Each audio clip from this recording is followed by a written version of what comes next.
Notre Père qui es aux cieux, que ton nom soit sanctifié, que ton règne vienne, que ta volonté soit faite sur la terre comme au ciel.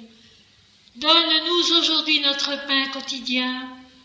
Pardonne-nous nos fautes comme nous les pardonnons à ceux qui nous ont offensés.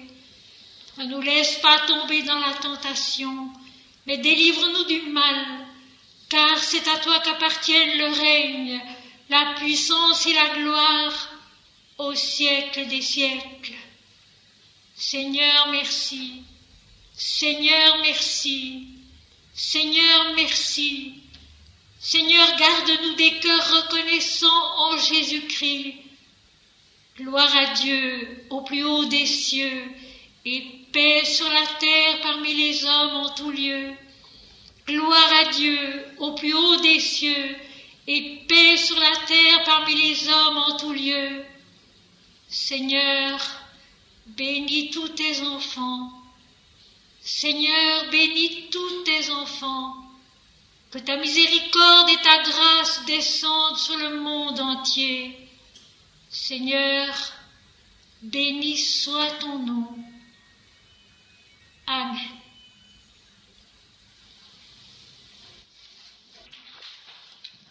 Bienvenue à tous.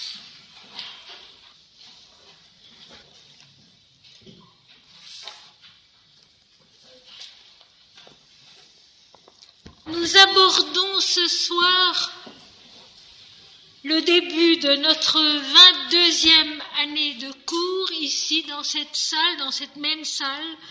Et les titres, vous les avez vus dans le programme, les titres des cours de cette année, de ce semestre, sont premièrement les 3 premiers cours sujets bibliques, la révélation de l'erreur et son pardon dans la Bible, la révélation de l'erreur et son pardon dans la Bible, et deuxièmement, la vie de l'esprit en sa beauté, un hymne védique. Ce sera pour les 3 premiers cours de l'année prochaine, janvier, février, mars.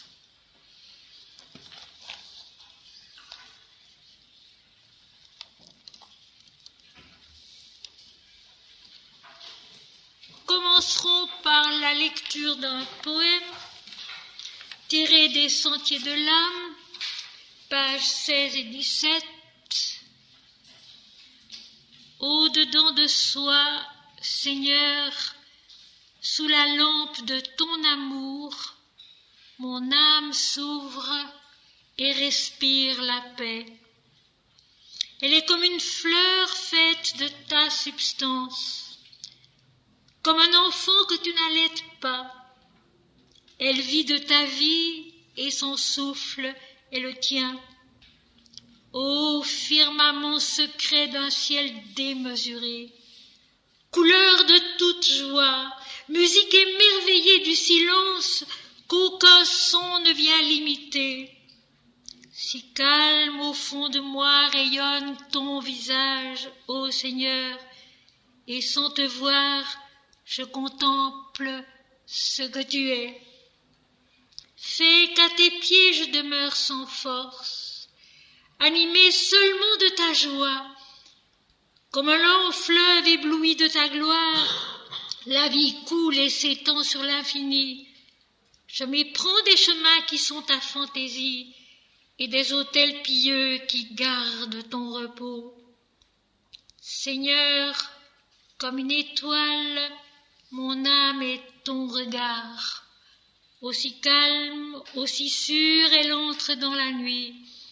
Et son feu soudain jette un éclair qui s'enflamme de toute la splendeur de ton éternité. Tout est lumière, tout est communion, tout est joie et tout vit. Au-dedans de soi, Seigneur, sous la lampe de ton amour, mon âme s'ouvre et respire la paix. Elle est comme une fleur faite de ta substance, comme un enfant que tu n'allaites pas. Elle vit de ta vie et son souffle est le tien. Elle vit de ta vie et son souffle est le tien.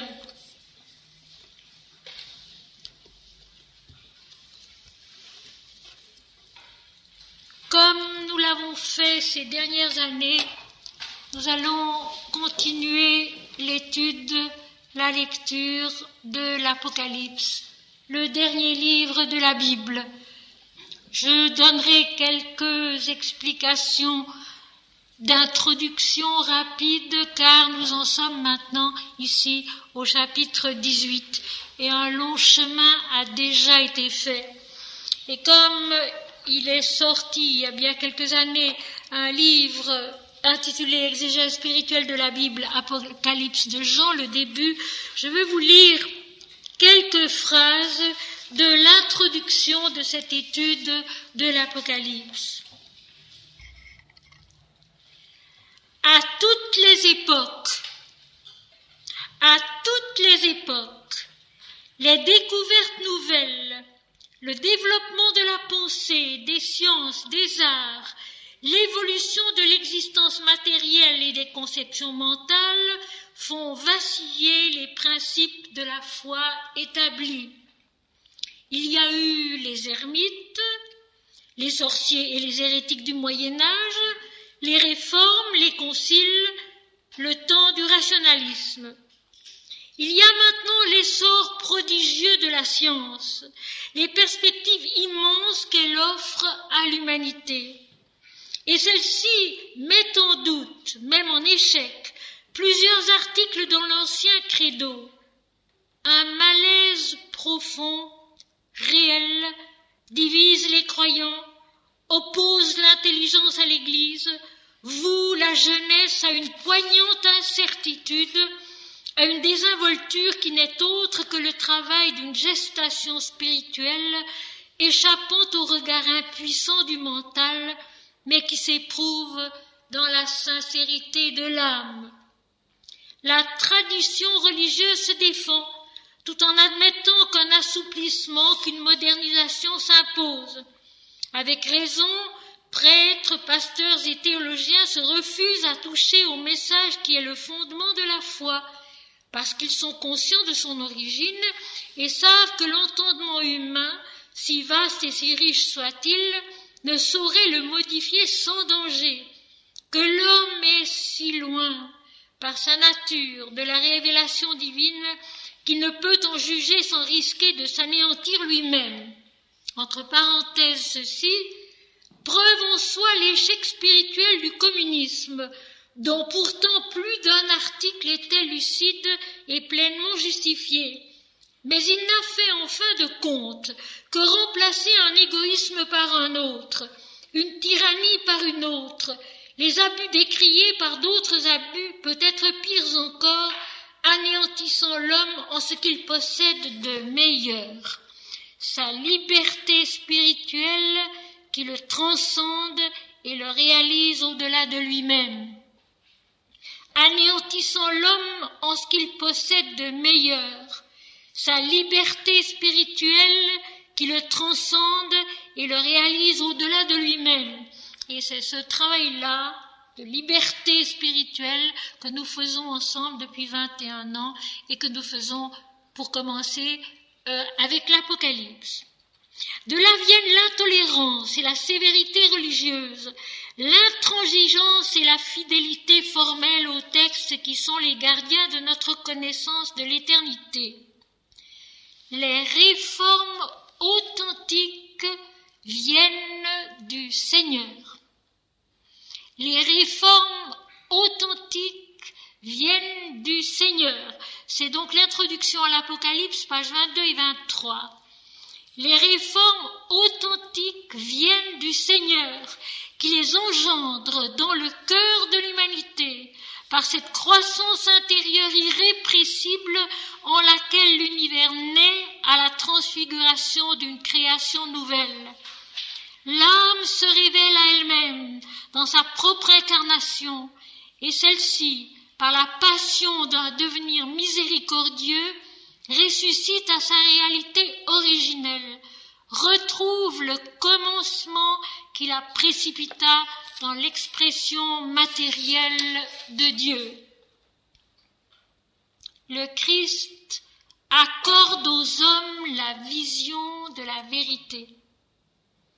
Le Christ accorde aux hommes la vision de la vérité, page 21. Celui qui m'a vu a vu le Père, Jean 14, 9. C'est pour cela qu'il est le Rédempteur et qu'il peut dire « tes péchés sont pardonnés ».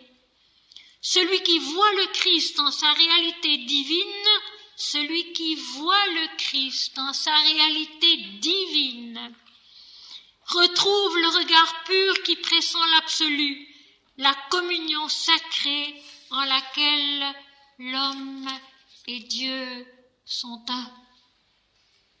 La fin de l'Apocalypse, la fin de la révélation de Dieu en l'homme.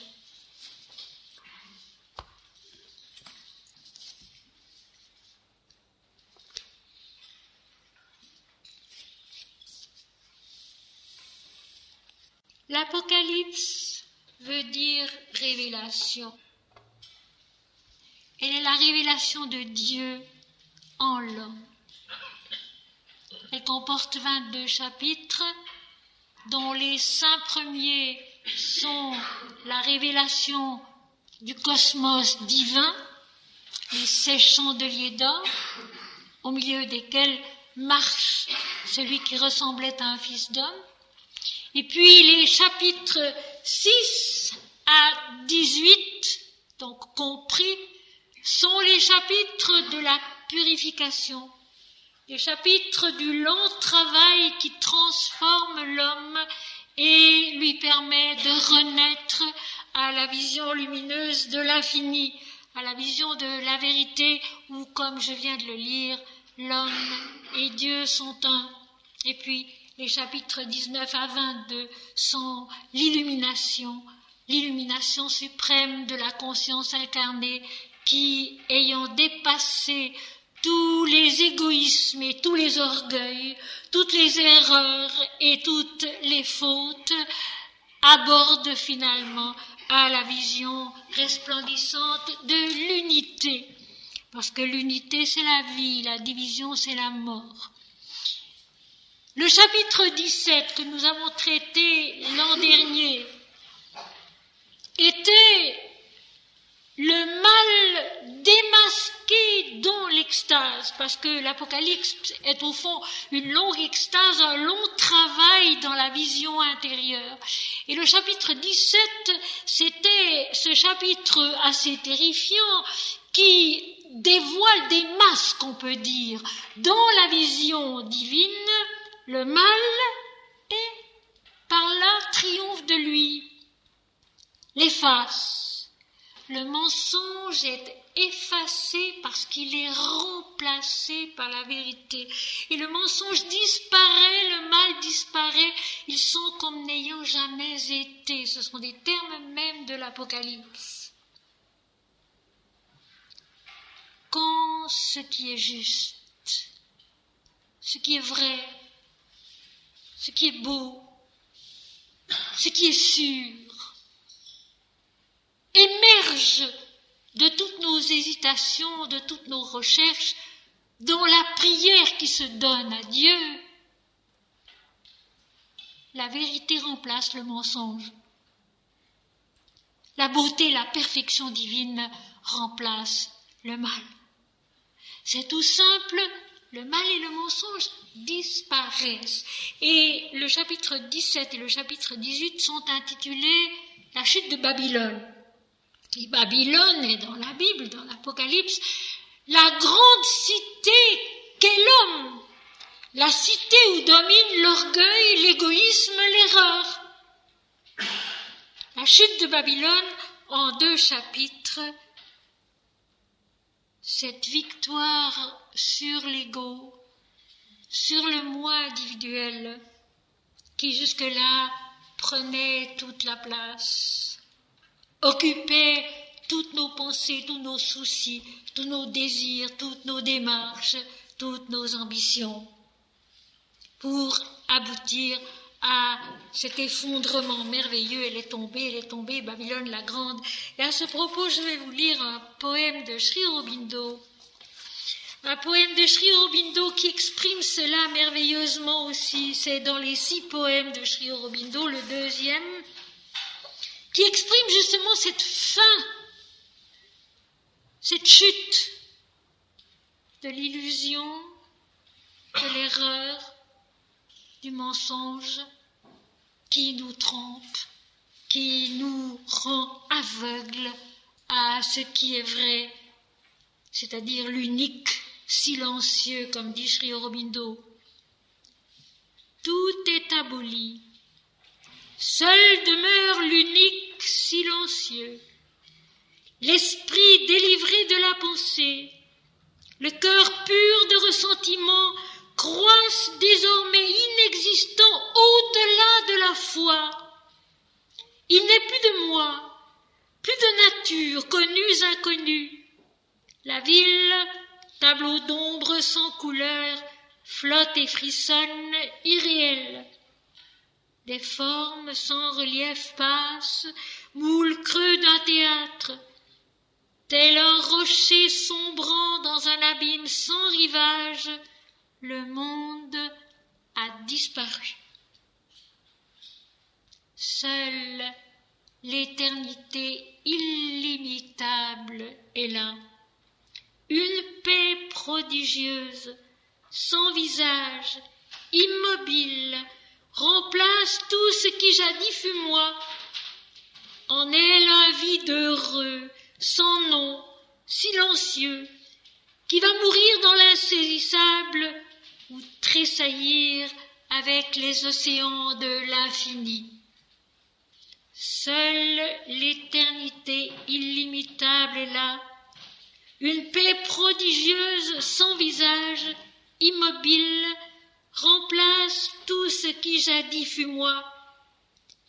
En elle, un vide heureux, sans nom, silencieux, qui va mourir dans l'insaisissable ou tressaillir avec les océans de l'infini.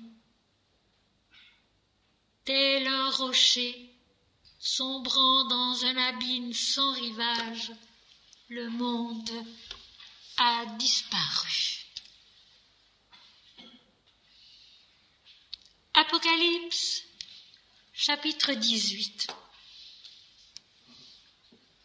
On s'imagine volontiers que la contemplation, la vie mystique qui est la vie de l'unité divine tout simplement, le mystique recherche l'union avec le divin, la mystique c'est l'union avec le divin, ce n'est rien d'autre.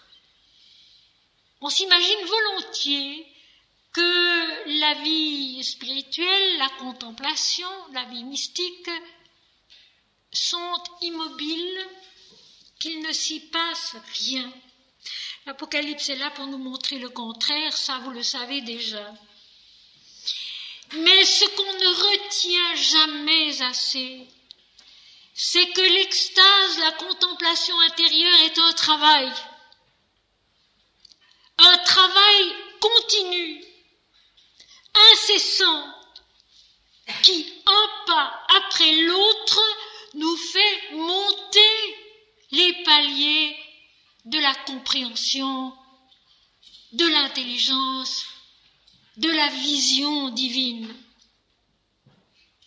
Pas à pas, la conscience incarnée qui est immergée dans la lumière grandit en intelligence, voit toujours plus de lumière, de clarté, comprend toujours davantage, et en même temps, parce qu'elle change, elle naît à autre chose. Et voyez-vous, Dieu, on aimerait en faire un personnage définitif, limité. Il est comme ceci, il est comme cela, il n'est pas comme ceci, il n'est pas comme cela, et puis s'en tenir là. Apparemment, c'est rassurant. Seulement, ce n'est pas vrai. Pourquoi? Parce que Dieu, c'est la vie. Et que la vie, elle ne cesse pas de naître, de grandir, de mourir à soi, de renaître, de recommencer.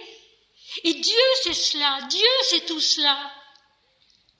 Cette vie intense, prodigieuse, toujours lumineuse. Pourquoi? Parce qu'elle est la vie de l'esprit. L'esprit est un, indivisible. Il n'y a qu'un esprit, il n'y a qu'un seul Dieu, il n'y a qu'une seule humanité. Mais dans une diversité, dans une multitude d'expressions qui sont incalculables. Et c'est au fond ça le problème. Alors, ce soir particulièrement, je voudrais à la fois monter très haut avec vous, avec les premiers versets du chapitre 18 de l'Apocalypse, et rester sur le plan pratique. Sur le plan pratique dominant que nous vivons tous les jours et où nous avons besoin de savoir où nous posons les pieds. Nous avons besoin de savoir où nous posons les pieds. Nous ne pouvons pas nous laisser emporter par,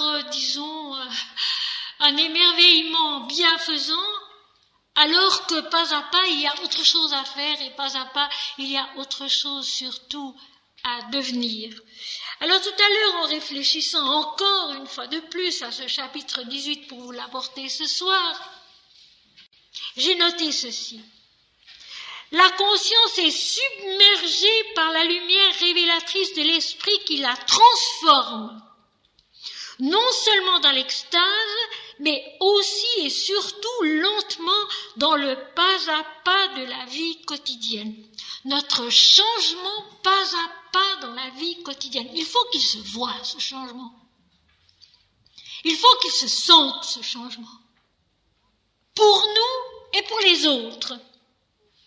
Donc la conscience est submergée par la lumière révélatrice de l'esprit qui la transforme, non seulement dans l'extase, mais aussi et surtout lentement dans le pas à pas de la vie quotidienne. Par la pratique de la parole et de la prière, répéter le nom de Dieu, répéter un verset biblique ou védique, et la prière, l'adoration, lentement mais sûrement, l'homme change. L'homme change. Et ceci, nous pouvons l'observer sur nous-mêmes. Le reste ne dépend pas de nous.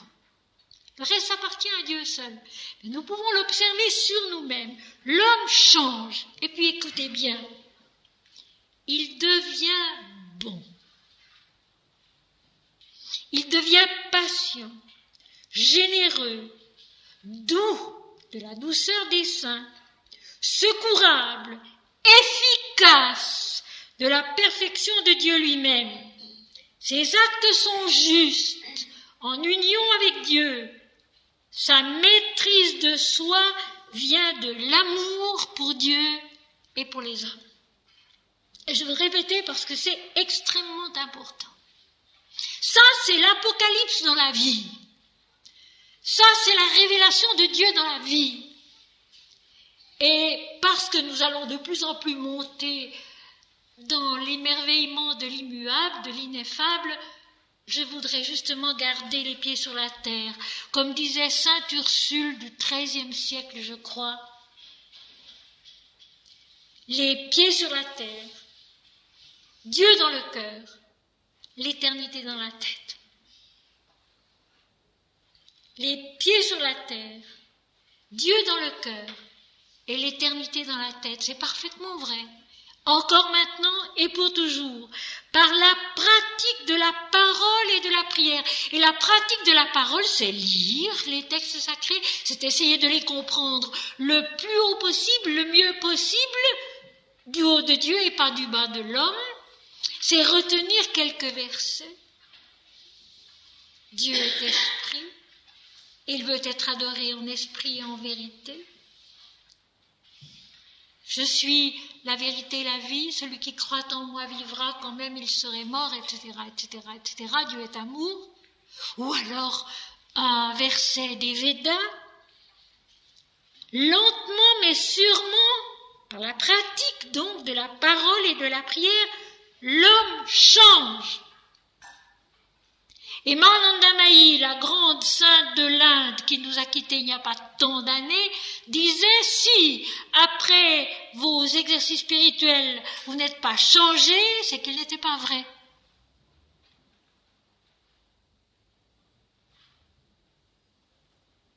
Et alors, je voudrais dire en quoi se reconnaît ce changement.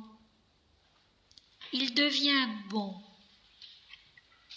Mais bon de la perfection divine, hein, pas une bonté douceâtre à la mode sentimentale qu'on voit souvent.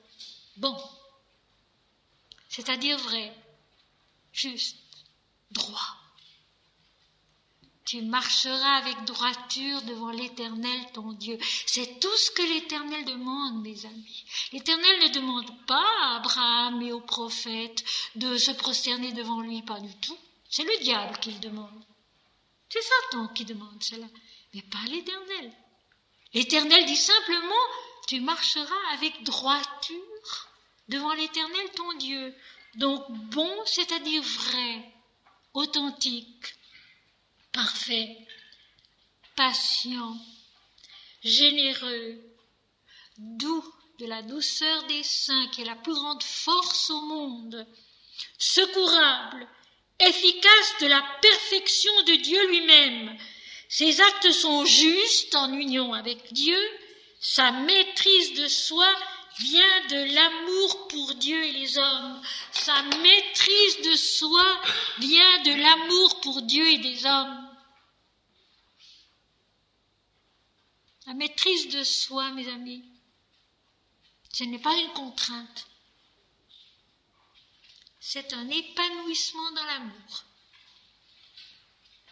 La maîtrise de soi, ce n'est pas une contrainte. Ce n'est pas une addition d'interdictions, de menaces. La vraie maîtrise de soi, c'est l'amour. Aimer quoi qu'il arrive. Aimer quel que soit l'interlocuteur. Aimer Dieu en chacun, Dieu seul, coûte que coûte. Parce que Dieu est en chacun. Si laid, si bas tombé soit-il. Et ça, nous allons le trouver dans l'Apocalypse, parce que dans l'Apocalypse, il y a vraiment tout. Cela fait maintenant bientôt 24 ans que je suis dedans. Il y a vraiment tout.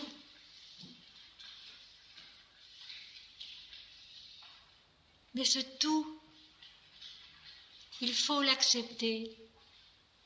Il faut le voir. Il faut l'aimer pour le vivre. Et non pas simplement le lire ou le contempler de loin. L'Apocalypse, c'est nous-mêmes. L'Apocalypse, c'est notre chemin, notre purification, notre transformation. C'est nous-mêmes. Ce n'est pas un texte une fois reçu par Jean à Patmos dans le fond d'une grotte. Non.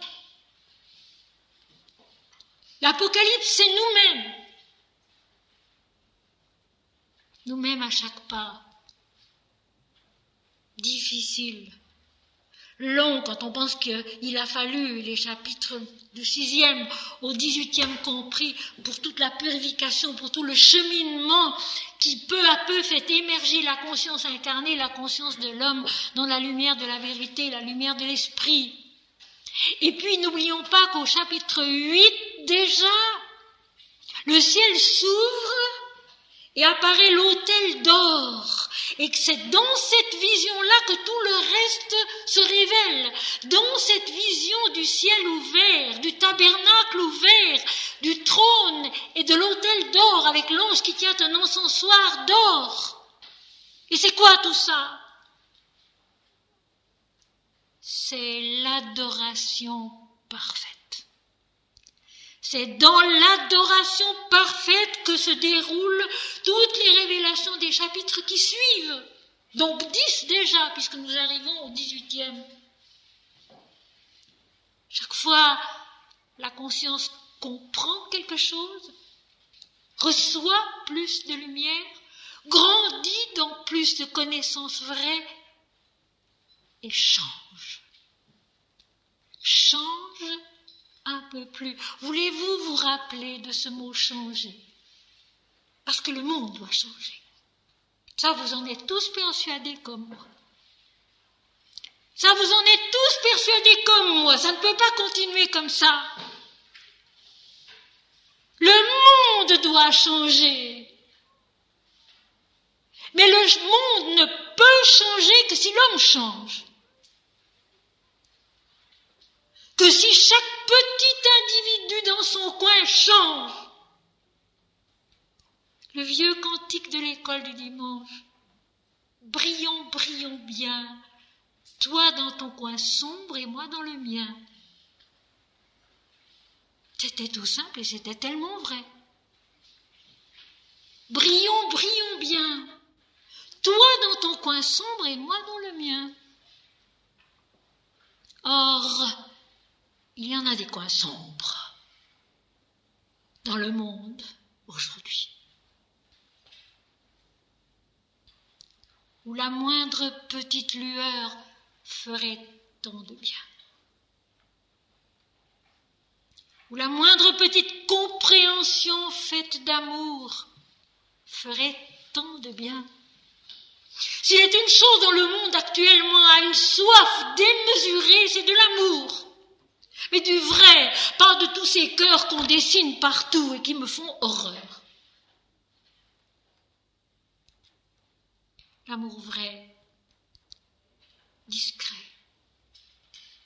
humble, mais qui fait le geste qu'il faut, qui tend la main nécessaire, qui offre le regard qui fait du bien, et qui surtout prie sans arrêt, pour que le Seigneur triomphe, comme il triomphe dans l'Apocalypse intérieur, où la conscience de l'individu voit Dieu face à face et devient la toute lumière de l'esprit. Où la conscience de l'individu voit Dieu face à face et devient la toute lumière de l'esprit.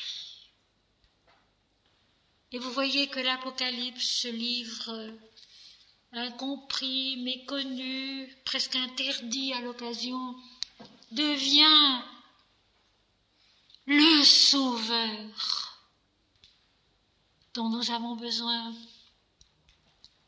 L'Apocalypse que j'ai intitulé « L'évangile de la connaissance et de la miséricorde », et c'est bien ça.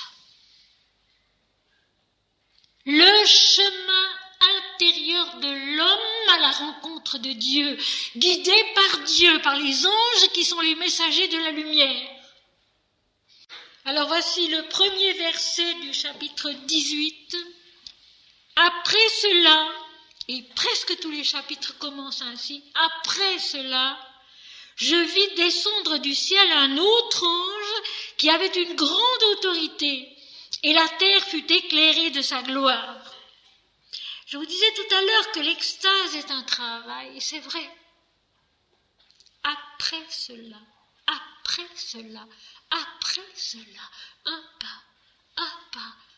pas, toujours l'ascension vers plus de lumière, vers plus de clarté, vers une plus grande autorité divine sur nous, en nous, et par conséquent dans le monde, parce que c'est inséparable.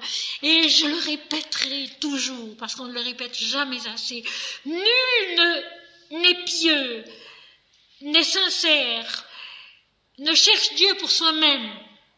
C'est avec le monde entier qu'il le fait, et pour le monde, pour l'univers entier.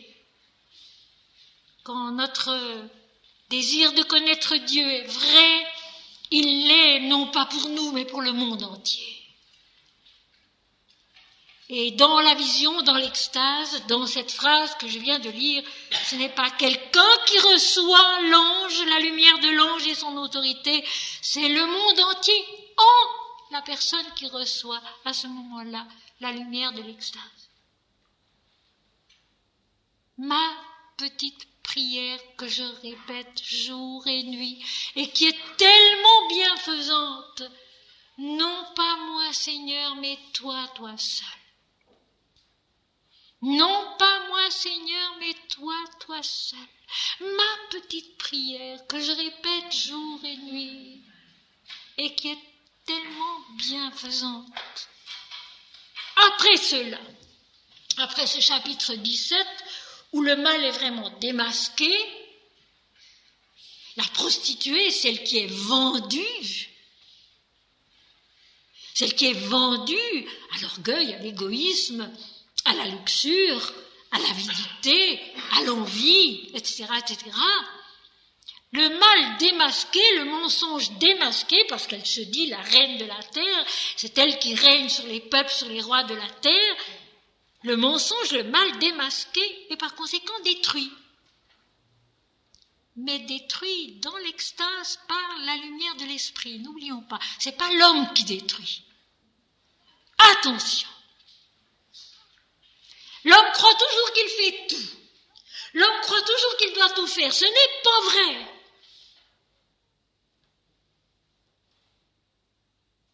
Par exemple,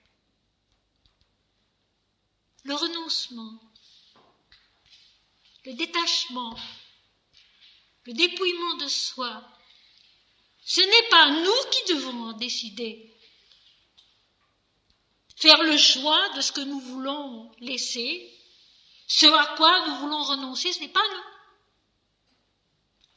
C'est Dieu qui nous l'impose.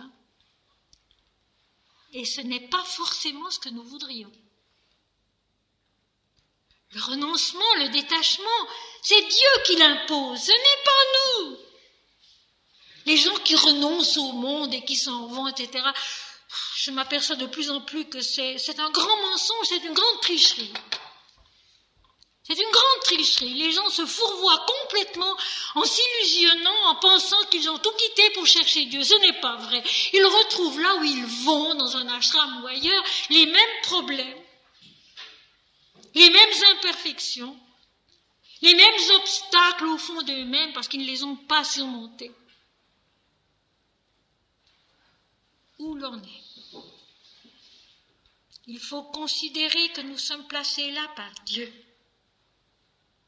Même si ça ne nous plaît pas. Il faut considérer que nous sommes placés là par Dieu.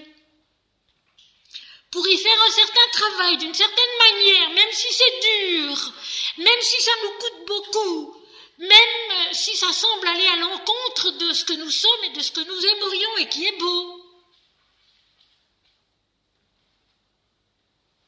Dieu impose le temps du renoncement et il apporte aussi le temps de l'accomplissement, l'Apocalypse, la purification et puis ce qui vient au terme d'une certaine purification.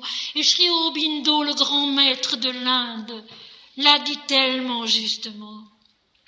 La partie la plus difficile de ce yoga intégral que j'enseigne, c'est la purification, Shuddhi.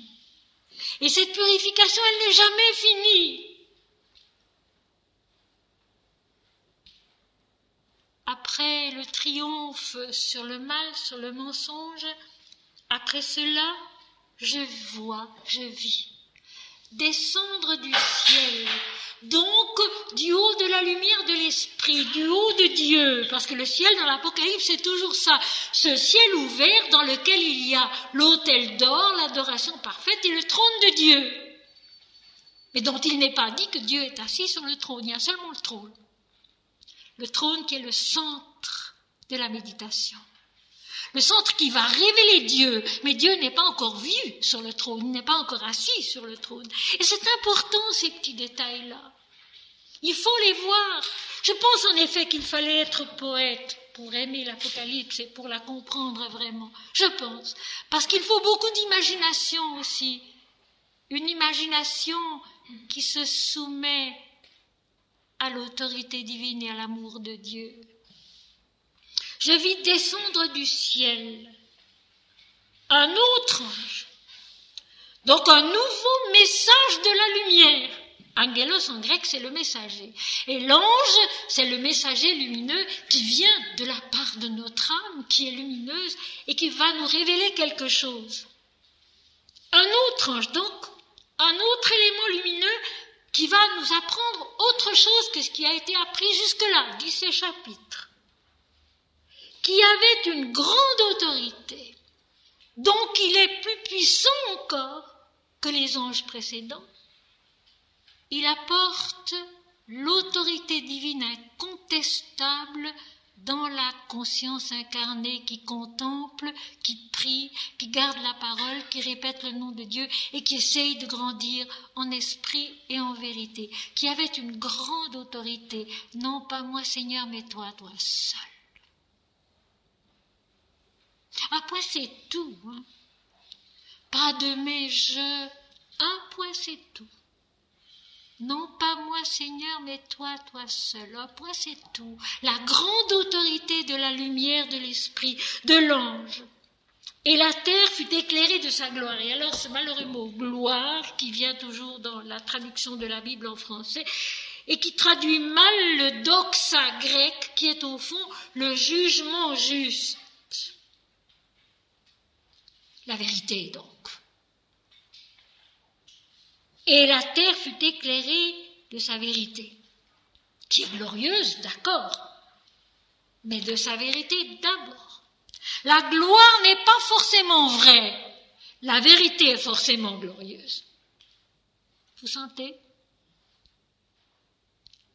La gloire n'est pas forcément vraie, mais la vérité est glorieuse. Cette terre éclairée de la vérité de l'ange, c'est nous-mêmes, la terre que nous sommes, ensemencée par l'esprit, la reine où se joue la transformation et la révélation. Parce que c'est tout un travail, parce que c'est tout un jeu, c'est tout un affrontement intérieur.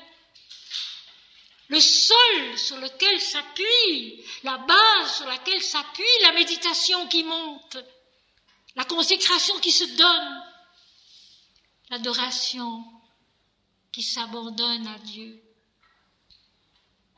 Donc, la base même de notre être et de notre conscience humaine sont éclairées par la lumière de la vérité.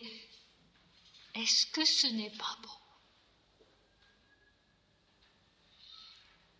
Sont éclairés par la lumière de la vérité. Ça ne va peut-être pas durer. Ce sera peut-être un tout petit moment. Un éclat, un éclair, une illumination où soudain tout est lumière et tout est vrai. Nous le savons, nous le sentons, nous le vivons. Et puis l'ange va remonter au ciel. Ça vous le savez, vous en avez fait l'expérience. Et puis l'ange va remonter au ciel, puis nous resterons là avec un souvenir dont nous ne savons pas s'il est vrai. C'est là qu'intervient la foi. Nous ne savons plus si c'est vrai, nous ne savons pas si c'est vrai. Et quand nous rencontrons les hommes, nous ne savons plus du tout si c'est vrai. Plus du tout. Ça paraît un rêve, quelque chose qui a passé, un fantasme. C'est là qu'intervient la persévérance et la foi des saints. Chapitre 13, verset 10. C'est là qu'intervient la persévérance et la foi des saints. Chapitre 13, verset 6. Et le chapitre 13, c'est le chapitre de la bête qui monte de la mer et de la bête qui monte de la terre et qui aboutit à la misère et au désastre total. L'inconscient et le subconscient qui submergent l'être entier et le livre à l'horreur. Employons le mot, il est tellement vrai. Il est tellement actuel. C'est là qu'intervient la persévérance et la foi des saints. Seigneur, je ne sais plus rien, je ne vois plus rien, mais je crois. Seigneur, je ne sais plus rien, je ne vois plus rien, mais je crois. Ce fut un moment, ce fut une certitude brûlante d'un moment, vécue dans la lumière divine, dans la lumière de l'esprit de vérité, et puis ça disparaît. Alors une faute à ne pas commettre, c'est de se mettre à pleurnicher et de souhaiter à tout prix que ce moment revienne. Il reviendra s'il veut. Il reviendra si Dieu le veut. Et quand Dieu le voudra, nous n'avons pas à le demander.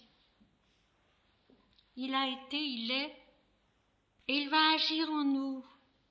Il va nous transformer, il va nous changer, il va nous faire grandir, nous ne le verrons pas tout de suite. Mais c'est un fait, parce que la vie de la lumière de l'esprit, c'est un fait et non pas une idée. Nous avons été ensemencés, une graine a été déposée en nous, et cette graine, elle va grandir, mais à condition que nous l'arrosions bien. Non pas de nos larmes, sauf des larmes d'amour, oui. Non pas de nos larmes, mais de notre dévotion, de notre obéissance, de notre confiance, de notre joie, de la lumière de notre âme, parce que la lumière de notre âme, elle est là, elle est toujours là. Si nous voulons bien la voir, si nous voulons bien la sentir. Et alors ce moment où la terre de notre conscience et de notre vie, de notre être, est éclairée par l'autorité, la grande autorité de la lumière de l'ange, devient en nous une puissance créatrice et révélatrice de la vérité de Dieu. C'est ça l'extase. Ce n'est pas un plaisir, oh non. Ce n'est pas un plaisir, oh non. C'est lourd à porter. Ça, je tiens à le dire. C'est lourd à porter. Parce que l'homme est instruit de choses qui le dépassent et qui l'écrasent à l'occasion. Et puis ensuite, ça disparaît et l'homme se retrouve un peu bête devant les autres, devant la vie comme elle est, où il ne se retrouve plus très bien. Alors il faut se rappeler, tout est dans la Bible et tout est merveilleux, tout est dans l'Apocalypse et tout est merveilleux. La persévérance et la foi des saints. Et il y a aussi dans le chapitre 3, dans la 6e lettre à Philadelphie, qui est l'amour du semblable, l'amour de Dieu considéré comme le semblable, cette autre parole très belle, la parole de la persévérance en moi. La parole de la persévérance en moi. Il y a une telle richesse dans l'Apocalypse qu'on trouve toujours un mot qui aide. Un mot efficace. Vrai. Toujours vrai. Et qui soutient et qui permet d'avancer. Verset 2. Il cria d'une voix forte, disant, « Elle est tombée, Babylone la grande. » Et il ajoute, elle est devenue une habitation de démons, un repère de tout esprit impur, un repère de tout oiseau impur et odieux. Elle est tombée. Elle est tombée. Babylone la grande, la cité de l'homme, faite d'orgueil et d'égoïsme. Et de tout le mal qui en suit. Babylone, c'est l'homme centré sur soi. Comme l'Égypte dans l'Ancien Testament, c'était la servitude sous la domination de l'ego. dont l'Éternel fait sortir son peuple, la conscience qui l'instruit de la vérité. L'Égypte, c'est le pays de la servitude de l'ego, d'où l'Éternel, de sa main forte, fait sortir son peuple, mais il lui fait faire un immense détour à travers le désert parce que la purification, là aussi, est terriblement nécessaire. En fait, quand on regarde la carte entre l'Égypte et Israël, ça va tout droit et c'est pas bien long. Mais l'Éternel fait descendre Israël jusqu'au bas de l'Arabie, à travers les déserts, remonter de l'autre côté, rencontrer des peuples, des luttes, etc., etc. Encore, comme dans l'Apocalypse, la purification indispensable. Et nous allons d'ailleurs retrouver tout à l'heure la manne du désert. Exode chapitre 16, versets 31 à 35. Nous allons retrouver cela formulé d'une manière un peu différente dans notre Apocalypse chapitre 18. Il cria d'une voix forte, disant « L'éclat de la lumière de la vérité affirme. » Ce n'est pas une voix qu'on entend. C'est une compréhension qui se lève en nous. Il n'y a rien d'extérieur, jamais. Il n'y a rien d'extérieur, jamais. C'est une compréhension qui se lève en nous. Une certitude qui vient de Dieu, du ciel, de l'autorité de l'ange, de la lumière et de sa vérité qui éclaire la terre, qui éclaire toute la vie, parce que la terre c'est toute la vie, elle porte toute la vie, elle porte aussi toute la méditation. Voulez-vous que je vous dise? L'univers entier et sa vie sont la méditation de l'Éternel Dieu. L'univers entier et toute sa vie sont la méditation de l'Éternel Dieu. De penser cela, rien que de penser cela, ça réconforte. Ça donne courage. Et surtout, ça donne la mesure de la petitesse des événements humains, de nos événements, en regard de l'éternité, de l'immensité. Il cria d'une voix forte, la voix forte dans la vision de l'Apocalypse, comme dans l'Ancien Testament, qui sont les deux textes où se trouve toujours cette voix forte de l'Éternel ou de l'ange. C'est la certitude de la conscience qui comprend.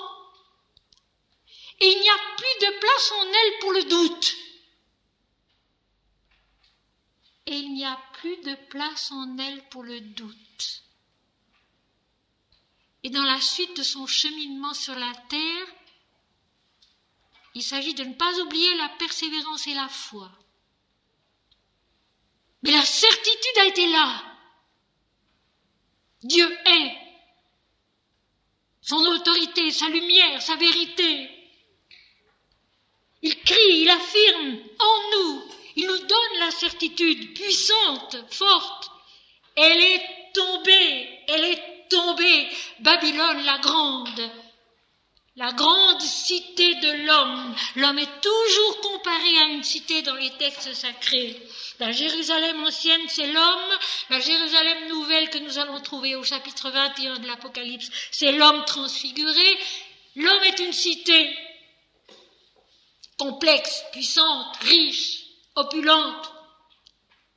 Et Babylone, c'est la cité de l'homme centré sur soi-même, plein d'orgueil, d'impudicité, c'est l'orgueil, plein d'orgueil, plein de mensonges, plein d'avidité et générateur de mensonges et d'horreur. Elle est tombée.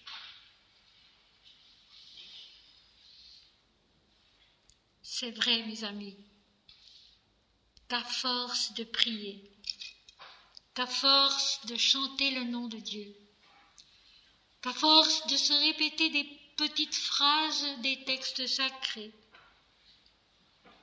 il y a des erreurs qui tombent. Il y a des erreurs qui tombent. Et là, je voudrais ouvrir une toute petite parenthèse au sujet des images sacrées qu'on aime regarder et qui aident. Les protestants n'aiment pas les images. On leur a dit qu'il ne fallait pas d'images, alors les protestants n'aiment pas les images. Mais il y a des images qui font du mal, c'est sûr. Et la télévision nous en distille à longueur de jours, de semaines, de mois, d'années, et ça fait beaucoup de mal. Il y a par contre des images qui font du bien. Le visage d'un saint, le regard d'un saint, le regard d'une Madone sur une belle icône, un visage, une image qui, dans une certaine mesure, transmet Dieu. Ce n'est pas la personne, ce n'est pas le visage, ce n'est pas le regard, c'est Dieu à travers elle.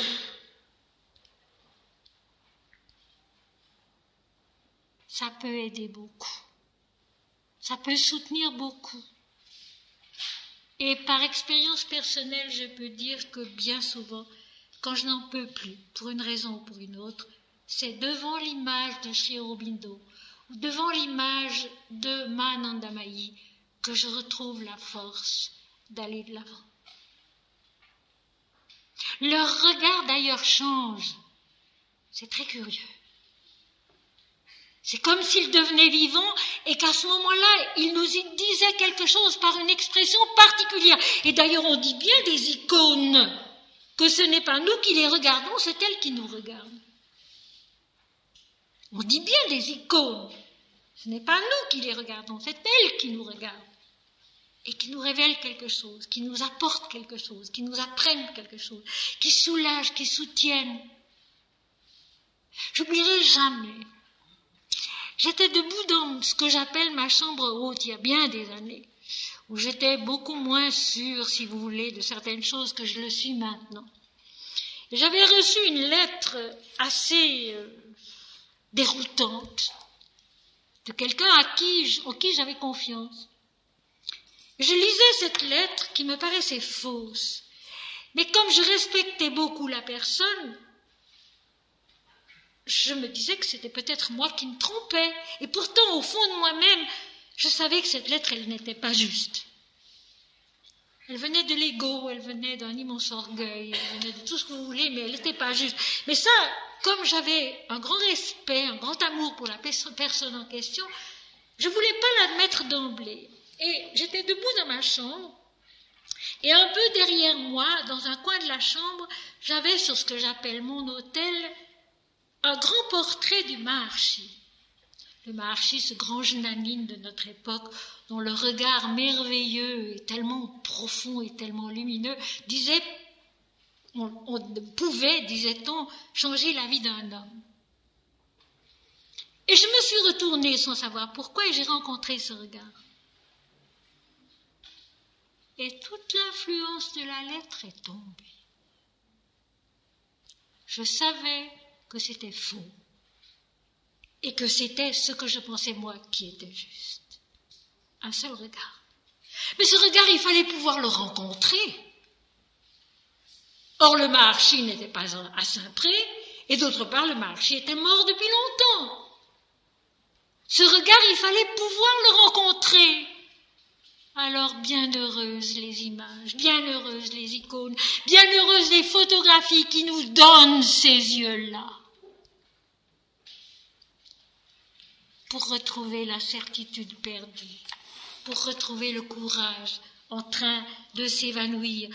Cette voix forte, ce regard fort qui dit « elle est tombée, Babylone ». L'ego, dans la conscience qui adore, n'a plus sa place. N'a plus sa place. C'est tout simple. L'ego n'a plus sa place. C'est tout simple. Elle est tombée, Babylone la grande. Elle est devenue une habitation de démons, un repère de tout esprit impur, un repère de tout oiseau impur et odieux. Babylone, c'est l'homme. Et l'homme, on nous le dit dans les églises, c'est la demeure du Seigneur. C'est vrai. L'homme, c'est la demeure de Dieu. Alors quand cette demeure devient une habitation de démons, c'est-à-dire de mensonges, d'horreur, de bassesse, qu'elle est devenue un repère de tout esprit impur, c'est-à-dire, Manandamayi emploie un mot pour ça et qui est très juste, elle parle de la perversité. La perversion de l'état naturel, la perversion de la vérité, et c'est vrai. Tout esprit impur, akathartos en grec, non purifié. Donc il n'a pas encore été purifié. C'est beau parce que dans le akathartos grec, il y a de l'espoir encore. Dans l'esprit impur, en français, un peu moins. Un esprit qui n'a pas encore été purifié, non purifié. Cette perversion qui est unique, elle aussi. La vérité est une et unique. Dieu est un et unique. L'esprit est un et unique. L'univers est un et unique. L'humanité est une et unique. Mais le mal aussi, il est un et unique. C'est la perversion qui dit moi je sais, moi je fais. C'est Dieu qui fait, c'est Dieu qui sait, ce n'est pas moi. Et la perversion, c'est de toujours penser que nous savons, que nous pouvons juger, etc., etc. Et de s'encombrer d'un tas de futilités qui sont une fausse science. Dans le domaine spirituel, je suis souvent effarée. Aujourd'hui, au lieu de simplement répéter notre Père qui es aux cieux, que ton nom soit sanctifié, que ton règne vienne, que ta volonté soit faite sur la terre comme au ciel. Seigneur, pardonne-nous nos fautes comme nous pardonnons. Préserve-nous de l'erreur. On se met dans la tête des quantités d'histoires et d'idées fausses qui n'ont absolument aucune réalité, qui sont du pur verbiage, quand ce ne sont pas des fantasmes. La vérité est toute simple. Et le chemin de la vérité doit rester simple. L'Apocalypse est compliqué, je suis tout à fait d'accord. Mais me suis efforcée de lui donner de la simplicité. Une direction lumineuse, un cheminement logique, qui est tout à fait dans les textes. La vérité est simple, Dieu est simple, et puis surtout, la vérité est belle, elle est bonne, Dieu est beau, Dieu est parfait, Dieu est beau, Dieu est parfait. C'est en recherchant la beauté, la perfection qu'on trouve Dieu, et pas autrement. Vous le voyez ici dans le texte que nous lisons. La cité, l'homme, est devenu une habitation de démons, alors que l'homme est un lieu sacré habité par Dieu. La Bhagavad Gita qui dit « Je suis à la fois la demeure et l'habitant » est devenu une habitation de démons. Un repère de tout esprit impur, de toute perversité, de tout mensonge, de tout ce qui déforme. Là aussi, Sri Aurobindo, le grand maître de l'Inde actuelle, l'a dit si bien. Ce n'est pas le matérialisme qui est le combattant de l'esprit, l'opposé de l'esprit. C'est le mensonge du mental qui prend une vérité et qui en fait un mensonge. Qui prend une vérité et qui en fait un mensonge. Et c'est tellement ça. On affirme de Dieu tant de choses fausses.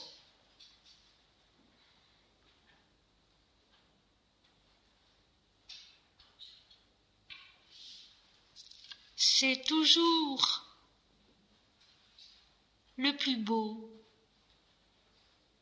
le plus simple, le plus humblement lumineux, le plus apaisant, le plus réconfortant par sa vérité qui est Dieu, et pas autre chose. Quand une idée simple nous vient, réconfortante et belle, soyons tranquilles, elle vient de Dieu. Quand une pensée simple nous vient, réconfortante et belle, soyons tranquilles, elle vient de Dieu.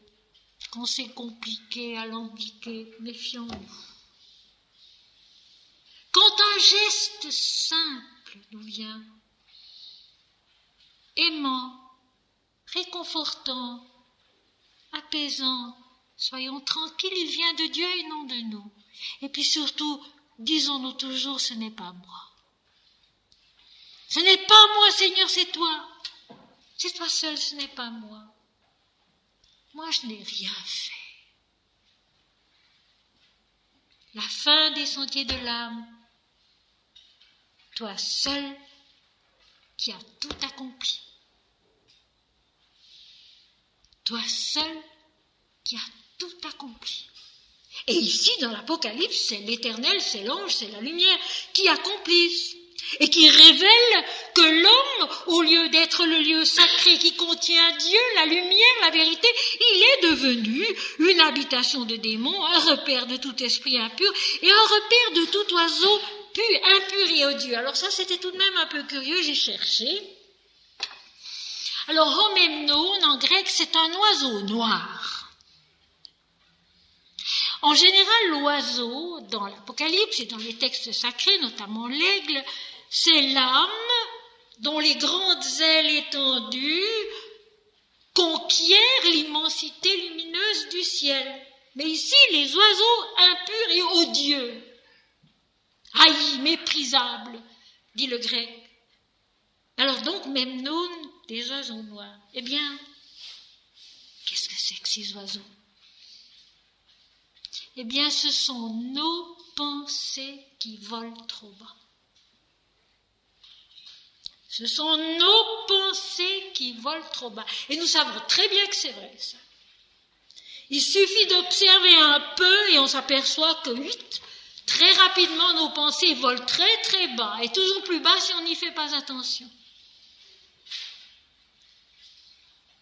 Ces ombres des ailes noires, des oiseaux noirs, qui obscurcissent la lumière de l'âme, ils font que nous oublions que nous sommes habités par la lumière, que nous sommes la lumière de l'esprit. Un seul remède, mes amis, aimer Dieu et le servir, donc servir les hommes, de tout son cœur, de toute sa force, de toute sa pensée. Un seul remède, aimer Dieu, et la pensée remonte tout de suite. Tout de suite. Saluer le soleil au matin. Saluer la lune le soir. La lune, la pleine lune de ces soirs. C'est Surya Pushan aussi. Surya Pushan qui est le soleil intérieur de la piété. Et si on la regarde longtemps, la lune, quand elle est là comme un globe d'argent ou de diamant dans un ciel pur, quand on la regarde longtemps, la lune, elle fait couler en nous une piété extraordinaire. Mon Seigneur et mon Dieu, je t'aime. Et c'est vrai. Ce ne sont pas des mots. Mon Seigneur et mon Dieu, je t'aime. Et c'est vrai, ce ne sont pas des mots. Et nous nous sentons bien après. Tant pis s'il arrive autre chose. Ça a été vrai à un moment, donc ça peut l'être encore. Donc ça peut redevenir vrai en nous si nous avons la persévérance et la foi des saints. Alors ce repère, l'homme devenu le repère de tout oiseau impur, non purifié encore, et odieux, ce sont toutes ces pensées trop basses, mesquines, odieuses, malfaisantes, Parce que si les pensées bonnes font du bien, dites-vous bien que les pensées mauvaises font du mal. C'est la même chose. Il faut avoir des pensées bonnes, des pensées belles. L'image si jolie de Swami Vivekananda, le disciple de Sri Ramakrishna, qui disait « Si un grand sage vivant au fond d'une grotte meurt, et qu'en mourant, il ait eu une très belle, très grande pensée de Dieu, il meurt. Sa pensée traverse la roche, quitte la montagne et s'en va dans les plaines pour ensemencer la terre des hommes, la conscience des hommes et les aider à progresser en esprit et en vérité. Les mauvaises pensées, malheureusement, ont cette force-là aussi. Voilà pourquoi il faut les chasser. Voilà pourquoi il faut les chasser. Et j'ai reçu l'autre jour une lettre de 4 grandes pages d'une personne qui a vécu 15 ans en Inde, dans les ashrams, aux Himalayas, à Auroville, ce qui est un peu plus douteux. Mais 15 ans en Inde, dans les ashrams, dans les Himalayas. Et cette lettre, elle était négative, mais de A à Z. Alors je me suis dit, c'est très bien, elle est partie avec ça là-bas, et elle ramène ce qu'elle a emporté là-bas. Rien n'a changé. C'est sur place qu'il faut changer. C'est sur place qu'il faut changer, là où on est, dans le milieu où on se trouve. Et par la grâce de Dieu, le milieu change. Et par la grâce de Dieu, les circonstances changent. C'est lui qui fait, ce n'est pas nous. La persévérance et la foi des saints. Parce que toutes les nations ont bu du vin de la fureur de son impudicité, et que les rois de la terre se sont livrés avec elle à l'impudicité, et que les marchands de la terre se sont enrichis par la puissance de son luxe. L'ivresse de l'orgueil. L'ivresse de l'égoïsme. Les nations qui sont les différents plans de notre conscience et de notre vie. Les nations dans l'Apocalypse, ce sont les différents plans de notre conscience et de notre vie. Tout est intérieur. Le macrocosme est dans le microcosme, dit l'Inde, et c'est vrai. Donc tous les plans de la conscience et de la vie se sont enivrés de la fureur de son orgueil. Les mots ne sont pas trop forts. Les nations se sont enivrées de la fureur de l'orgueil humain, de sa puissance démoniaque, de son impureté, de sa mesquinerie, de ses pensées trop basses, de la fureur de son impudicité, de son orgueil, et que les rois de la terre, ce sont les activités, les pensées supérieures de l'humanité, se sont livrés avec elle à l'impudicité, donc ont cédé à la prépondérance du moi-je, de l'ego, à l'orgueil où l'homme croit que c'est lui qui fait tout, qui est tout, qui sait tout. Donc, le mensonge de l'ego, du moi-je de l'homme, qui grandit, grossit, l'homme croit qu'il est le centre du monde et que c'est lui qui fait, que c'est lui qui sait, etc., et qui oublie totalement Dieu. Et qui oublie totalement Dieu. Quand Jésus dit une race impudique, méchante et infidèle, il entend par là une race qui oublie Dieu,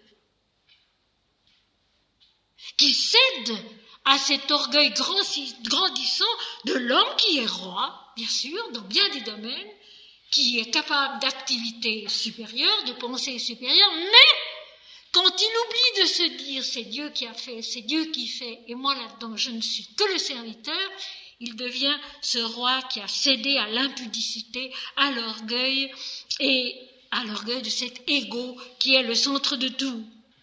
Et que les marchands de la terre, ces échanges de la vie à l'intérieur de nous-mêmes comme dans le monde extérieur, et que les échanges de la terre, les marchands de la terre se sont enrichis par la puissance de son luxe. Alors le luxe, j'ai quelque chose à vous dire d'intéressant, d'important, mais qui va vous amuser. Le luxe, c'est l'excès. L'excès de zèle, mais aussi l'excès de paresse. Le luxe qui détruit, le luxe qui fausse, qui gonfle trop d'un côté et trop peu de l'autre. Le luxe, c'est l'excès de zèle, d'ambition, d'envie, du désir de posséder. Satan, c'est le possesseur, c'est le sens du mot Satan, c'est le possesseur. Béelzébul, qui vient de Satan dans le déroulement des mots, c'est le possesseur.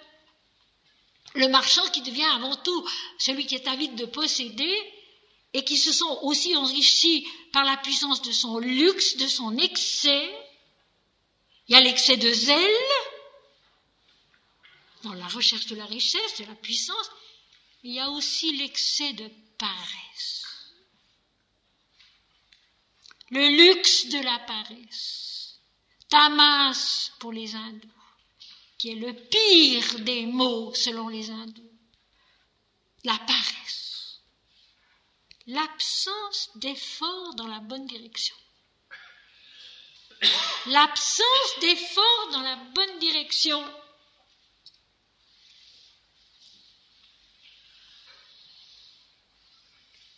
Et j'entendis du ciel une autre voix qui disait « Sortez du milieu d'elle, mon peuple, afin que vous ne participiez point à ses péchés et que vous n'ayez point part à ses fléaux. » J'entendis du ciel une autre voix qui disait « La vision de l'excès de l'erreur, de l'ego centré sur soi, ambitieux uniquement pour soi-même, orgueilleux, volant trop bas, odieux, capable d'horreur, c'est vrai, et maintenant un pas de plus dans la vision. Et j'entendis du ciel, toujours du haut de l'esprit, une autre voix qui disait « Sortez du milieu d'elle, mon peuple, sors de ce plan d'erreur, de ce plan centré sur l'ego, mon peuple, c'est-à-dire la conscience instruite par la loi, par l'Éternel, par l'Esprit de vérité.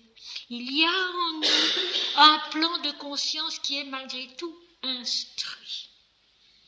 Insuffisamment, d'accord, mais qui est malgré tout instruit. La partie en nous, la partie de notre vie, de notre conscience, de notre intelligence, qui sait pourtant tu ne tueras point, tu ne déroberas point, tu serviras l'Éternel ton Dieu de tout ton cœur, de toute ton âme, de toute ta pensée. Tu aimeras ton prochain comme toi-même. Il y a quand même une partie en nous qui est instruite de cela. Et cette partie de notre conscience et de notre vie qui est instruite de cela, c'est le peuple de Dieu. Alors il doit sortir. Sortez de l'illusion de l'ego, du mensonge de l'ego, vous mon peuple. Toi, ma conscience, qui est lumière, que j'ai instruite déjà de la lumière et de la vérité, de la loi, de ma parole et de mon nom, nous avons le nom de Dieu. C'est immense. Nous avons le nom de Dieu et Swami Ramdas disait Dieu et son nom, c'est la même puissance et c'est vrai. C'est vrai. Quelqu'un qui justement à Auroville se débat avec d'immenses difficultés m'a écrit, j'ai reçu la lettre hier, le simple fait de répéter maintenant jour et nuit le nom de Dieu m'a déjà tellement soutenu, tellement allégé, tellement aidé. C'est vrai. Mon Seigneur et mon Dieu, une autre voix qui vient du ciel, un autre élément de la lumière qui instruit. Sortez du milieu d'elle, sortez, fuyez l'ego, l'orgueil, l'égoïsme, mon peuple, afin que vous ne participiez point à ces péchés. Le péché qui est donc l'erreur d'appréciation du mental qui fait trébucher le cheval et qui lui fait manquer sa victoire. C'est le sens vrai du mot péché. Hatat en hébreu, hamartia en grec, peccatum en latin. Et mon dictionnaire latin dit bien peccatum, pas péché. C'est l'erreur d'appréciation, le faux pas du cheval qui trébuche et qui manque sa victoire. Et que vous ne participiez pas à son péché, à son erreur, à cette déviation, à ce faux pas qui fait que la victoire n'est plus possible. Et que vous n'ayez point part à ces fléaux, à ces corrections qui nous frappent, le fléau qui frappe, à ces corrections qui nous frappent pour nous permettre de nous redresser et de retrouver le droit chemin. Et je termine par le verset 5 qui est immense. C'est l'ange qui parle, l'ange qui descend du ciel, car ces péchés, ces erreurs, ces égarements se sont accumulés jusqu'au ciel.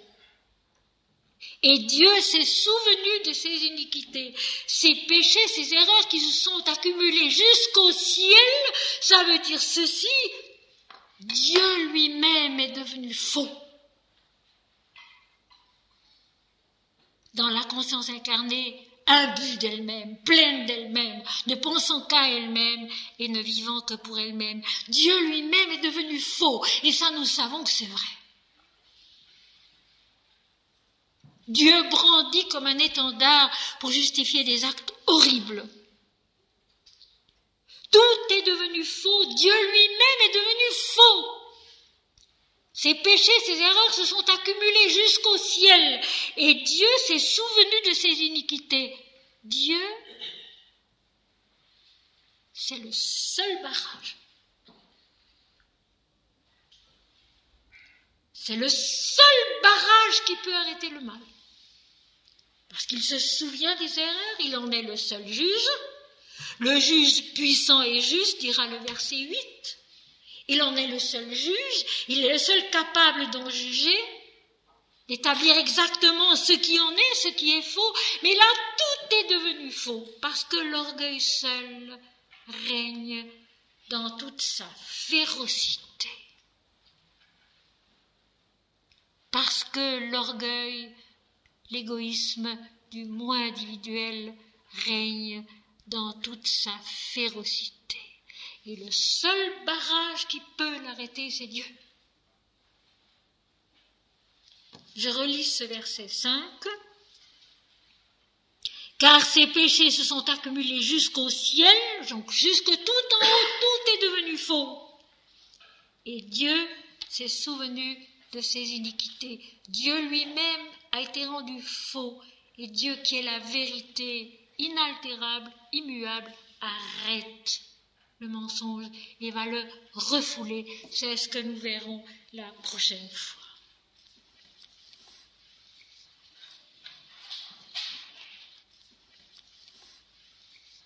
Je voudrais terminer malgré tout sur une note plus douce, en vous lisant à la page 74 des Sentiers de l'âme, un poème qui est une incantation sur le mot sanskrit Shanti, Shanti qui est la grande paix infinie qui surpasse toute intelligence.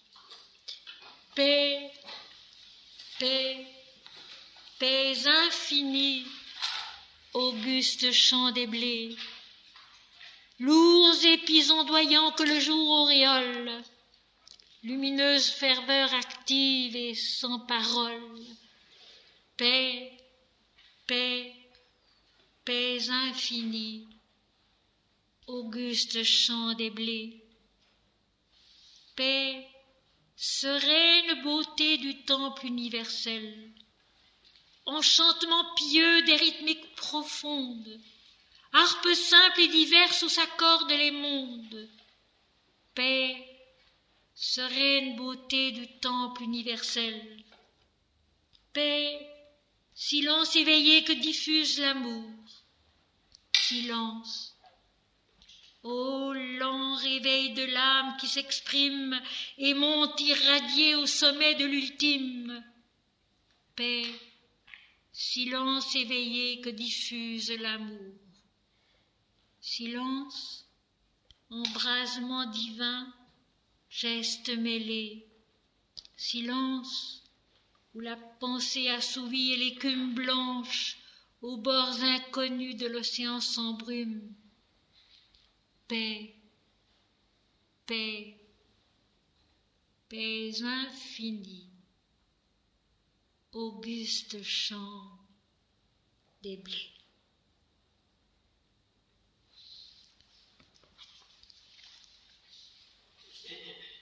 Mes amis, nous nous retrouvons le 13 novembre ici pour la suite de notre chapitre 18 de l'Apocalypse.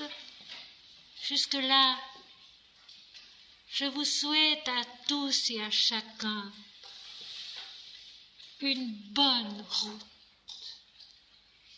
Elle n'est pas facile tous les jours, c'est sûr, mais elle peut être bonne en Dieu. Ça, toujours. Elle peut être bonne en Dieu. Ça, toujours.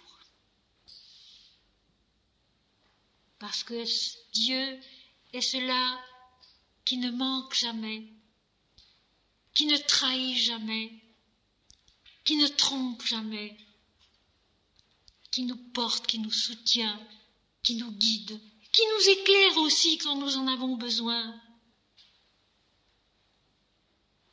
Mon Seigneur et mon Dieu, notre Père qui es aux cieux, que ton nom soit sanctifié, que ton règne vienne, que ta volonté soit faite sur la terre comme au ciel. Donne-nous aujourd'hui notre pain quotidien.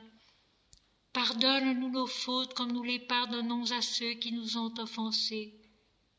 Ne nous laisse pas tomber dans la tentation, mais délivre-nous du mal, car c'est à toi qu'appartiennent le règne, la puissance et la gloire, au siècle des siècles. Seigneur, bénis tous tes enfants. Seigneur, bénis tous tes enfants. Seigneur, prends pitié des hommes. Que ta miséricorde et ta grâce enveloppent le monde entier. Seigneur, béni soit ton nom.